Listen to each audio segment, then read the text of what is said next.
One area of counseling I spend a lot of time within couples is for couples to regain trust in a relationship after they've been in an abusive relationship. I mean, let's face it, if you've ever been abused by a partner in any way, made to feel humiliated, made to feel stupid, made to feel like you were worthless, can you ever really believe or trust another person? Well, the good news is yes, you can.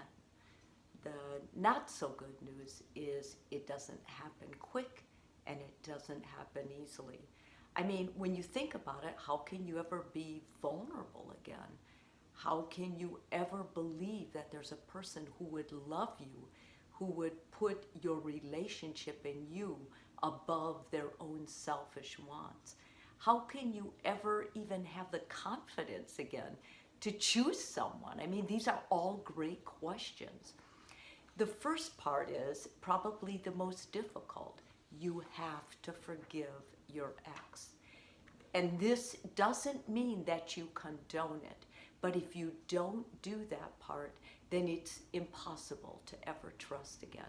The best way to learn to forgive an ex who hurt you, who put you, down, who made you feel like you were nothing, who took advantage of you, is with the help of a counselor, whether that's a rabbi, a priest, a reverend.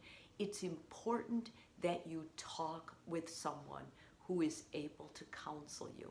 I am a psychotherapist, and I think sometimes having a psychotherapist outside your church helps because you can be more honest, you can talk about what the real issues and maybe things that you would censor not talking with a reverend or someone like that.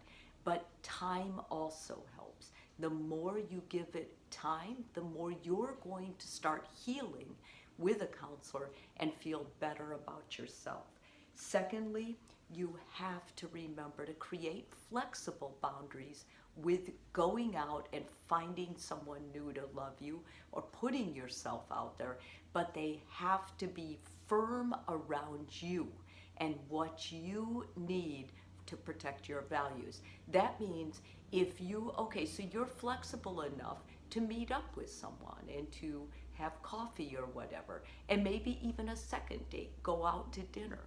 But if they say something like, well, I'd really like to find someone who wanted to raise kids. I've been divorced and I have a child, and kids is not in your picture, or you don't want that extra baggage maybe of having someone with an ex and with a family, then you have to be able to say no.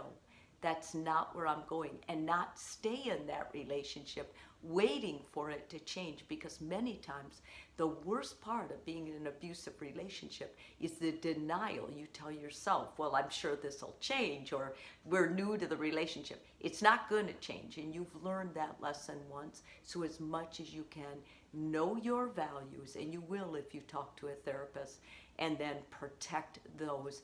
Be flexible enough to at least entertain the chance of meeting someone that you could have a relationship with.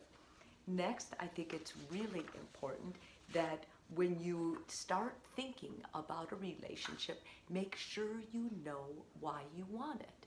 I mean, are you looking for romance? Are you dependent on romance? Because anytime you're dependent on romance, then it's not going to be part of a healthy relationship. You don't want to be dependent on having another person because you're afraid to be alone, or romance, creating the whole romantic scene. That can't be part of your motivation.